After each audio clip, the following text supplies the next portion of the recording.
नमस्कार दोस्तों, स्वागत है आपका भक्ति विद नारायण यूट्यूब चैनल पर। आज हम एक अद्भुत और प्रेरणादायक कथा सुनाने जा रहे हैं जो भगवान श्री राम और एक छोटे से मेढक की है।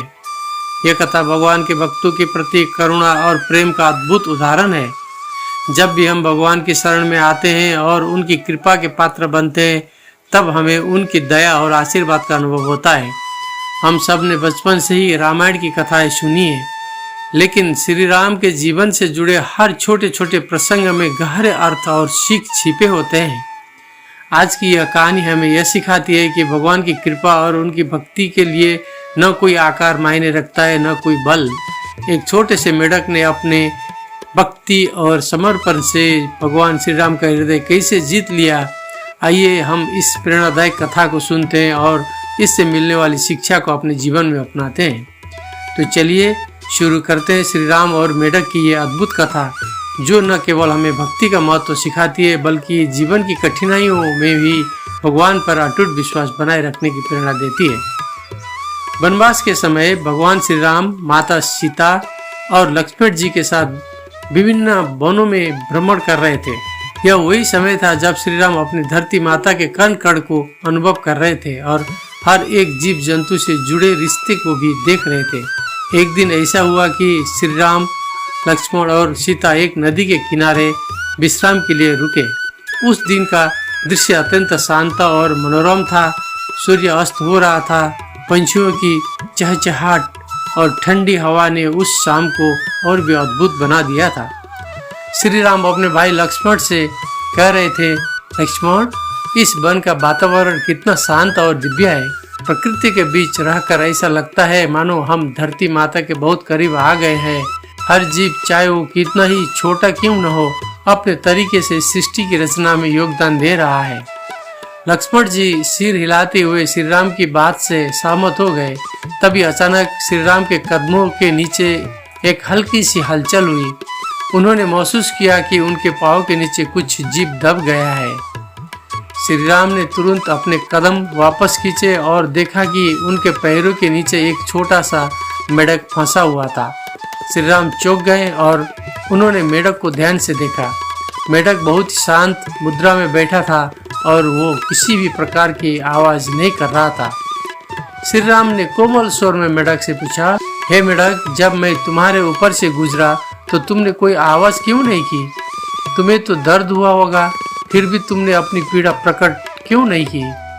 मेढक ने श्री राम को प्रणाम किया और भक्तिपूर्ण स्वर में कहा, प्रभु, जब मुझ पर कोई विपत्ति आती है तो मैं अपनी जान बचाने के लिए भागता हूँ, लेकिन जब वह विपत्ति किसी सामान्य व्यक्ति से आती है तब मैं भगवान से प्रार्थना करता हूँ कि वो मेरी रक्षा करे।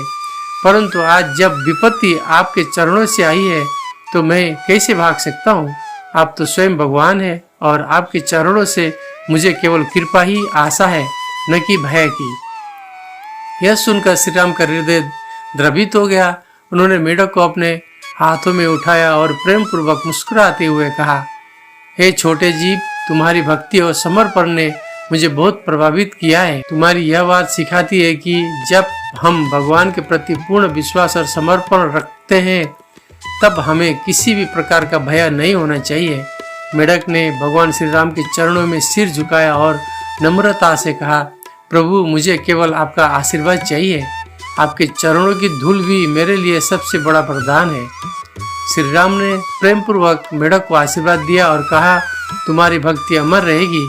तुम्हारे इस समर्पण को सभी याद रखेंगे। यह कथा सभी को सिखाएगी कि भगवान के प्रति सच्ची भक्ति का स्वरूप कैसा होना चाहिए।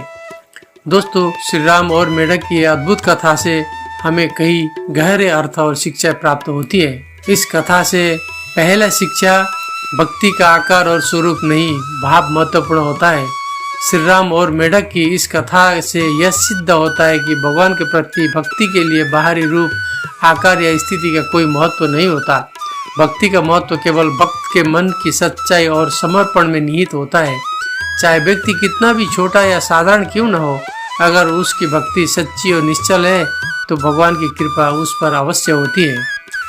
दूसरा शिक्षा, भगवान के प्रति भय नहीं, प्रेम होना चाहिए। मेढक की भक्ति निस्वार्थ और निष्कपट थी। उसने यह विश्वास किया कि भगवान के चरणों में उसे केवल प्रेम और शांति मिलेगी।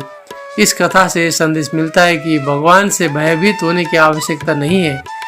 जब हम भगवान से प्रेम करते हैं और उनके प्रति समर्पण भाव रखते हैं तो हमें उनकी कृपा मिलती है। तीसरा शिक्षा, विपत्ति में भी भगवान की शरण में रहना। कठिनाइयों और संकटों के समय में भी हमें भगवान के शरण में रहना चाहिए। मेढक ने विपत्ति के समय में भी श्री राम के चरणों से नहीं भागा, बल्कि उसने अपनी भक्ति और समर्पण को बनाए रखा।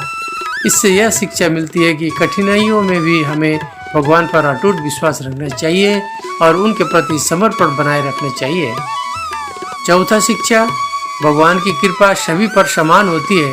भगवान की कृपा किसी विशेष प्राणी, जाति या स्थिति पर आधारित नहीं होती। जो भी व्यक्ति सच्चे मन से भगवान की शरण में आते हैं उसे भगवान का आशीर्वाद अवश्य प्राप्त होता है, चाहे वो कितना भी छोटा जीव क्यों न हो। अगर उसकी भक्ति सच्ची है तो भगवान उसकी सुनते हैं।